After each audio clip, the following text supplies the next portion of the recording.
Well, as we go to where multiple out-of-control bushfires continue to burn in the Grampians National Park, residents in Western Victoria have been forced to flee their homes. For some, it's too late to leave. After more than a quarter of the national park is now destroyed by the inferno, this blaze is now the worst the state has experienced since the Black Summer bushfires. And for more, we are joined by Forest Fire Management Victoria Chief Fire Officer Chris Hardman. Good morning to you, Chris.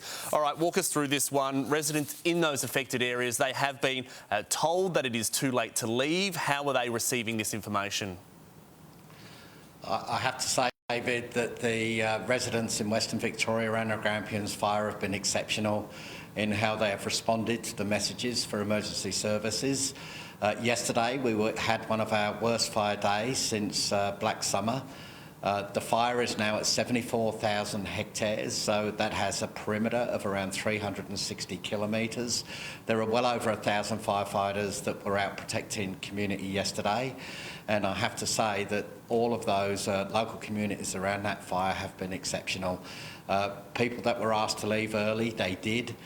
Those that stayed are enacting their bushfire plans, and I think the way the community and the firefighters collaborated and worked together saved many assets yesterday. I think that there is still significant risk, so fire danger across Victoria is still high, except in North Central.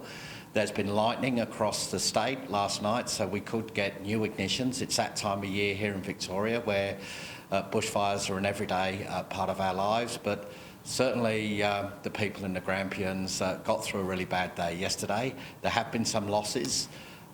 Certainly we've had agricultural losses, sheep, beehives, those types of things. We know that there have been many sheds and outbuildings.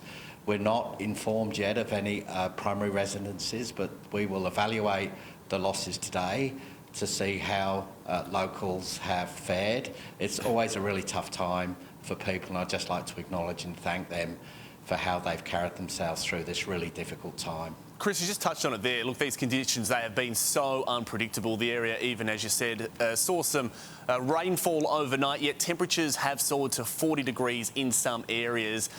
What is the latest on the ground with the actual firefighting effort? Are they able to contain it? Well, there's a lot of fire, so that 360 kilometres of fire edge will take a lot of work to contain those fires. But as the day progresses today, as the day warms up and the winds pick up, we could see fire moving in the landscape again, but it will be nothing like it was yesterday. So I think firefighters have got a much better chance of getting the upper hand over much of this fire, and it will take many days to make those areas safe, to give local communities the confidence to be able to return and get back to normal as quick as they possibly can. Yep, and in the meantime, people are to follow those warnings. Thanks very much for your time, Chris.